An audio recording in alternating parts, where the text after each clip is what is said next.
How has the education system changed after the Industrial Revolution? The shift from classical elite education toward mass modern schooling. Many parents still believe that academic success and obtaining a university degree are strongly correlated with future prosperity. However, is this assumption still valid in a world where thousands of graduates compete for positions in increasingly saturated labor markets? Many people possess degrees, yet relatively few know how to transform their education into meaningful economic or intellectual value. From the perspective of employers, mass higher education created a large pool of workers with standardized qualifications. At the same time, the demand for increasingly narrow specialization intensified competition and lengthened the search for highly capable candidates. The structure of education before the Industrial Revolution differed fundamentally from the modern system. In the 19th century, universities and technical institutions gradually reformed their curricula, especially in mathematics, engineering, and the sciences. Earlier models of education placed far greater emphasis on independent intellectual discipline. For example, in many early technical schools, every new topic introduced by a professor during a lecture was reviewed the following day. Students were often required not only to understand the material, but also to reproduce and explain it to their classmates. Education was therefore not based on passive consumption of information. Students actively engaged with difficult material and continuously reinforced their understanding. The curriculum itself also reflected a broader classical foundation. Students commonly studied algebra, geometry, physics, chemistry, logic, Latin, French, philosophy, calculus, mechanics, astronomy, geology, and engineering disciplines. Earlier grammar schools prepared students through rigorous training in Latin and Greek, formal logic, proof-based mathematics, rhetoric, independent work with difficult texts. The goal of this system was not merely professional preparation, but the cultivation of intellectual discipline. It developed memory, abstraction, logical reasoning, precision of language, endurance when working with difficult material. As a result, students often developed stronger analytical thinking and greater intellectual independence. After the Industrial Revolution, educational reforms across Europe increasingly created practical and vocational schools focused on applied sciences, commerce, engineering, technical training, workforce preparation. This dramatically expanded access to education and increased the number of university applicants. However, the average level of mathematical and logical preparation became more uneven. At the same time, education itself became increasingly specialized. Earlier generations expected students of mathematics or physics to possess a broad classical foundation before entering university. Over time, universities adopted the assumption that foundational material could be taught during the first year, specialization would occur later. Mass education was more important than the strict selection of intellectual elites.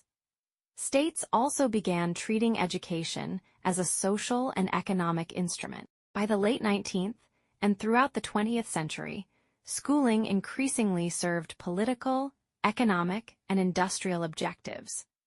The goals of education gradually shifted from cultivating small intellectual elites toward producing large numbers of specialists for expanding industrial societies. Universities ceased to function exclusively as institutions for narrow intellectual elites, and increasingly became large-scale systems designed to provide credentials and workforce preparation.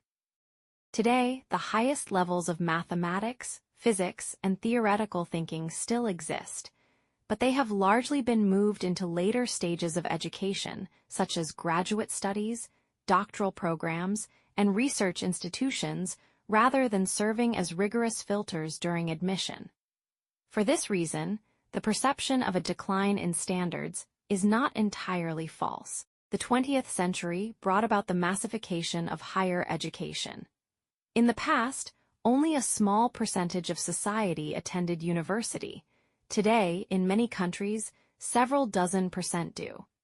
At the same time, growing competition for employment and access to resources has intensified pressure on younger generations. This pressure is becoming even stronger during the current technological transformation driven by artificial intelligence and robotics.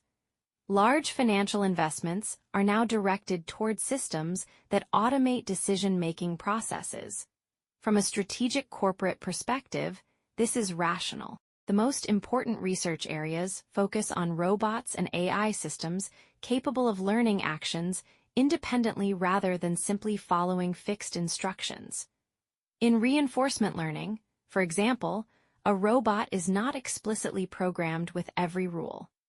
Instead, it learns decision policies that maximize success within a task environment. Research funding is increasingly directed toward systems that reduce the need for human micromanagement, including robotic grasping and manipulation, autonomous navigation, warehouse automation, robotic assembly, mobile robotics, infrastructure inspection.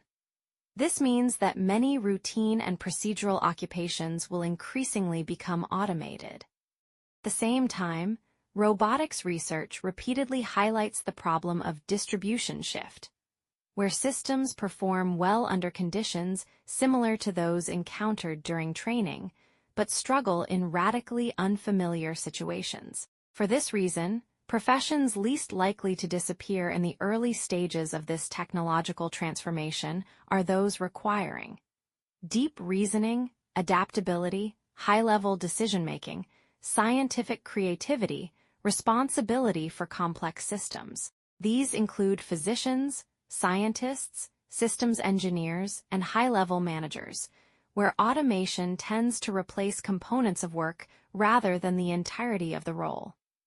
This raises an important question.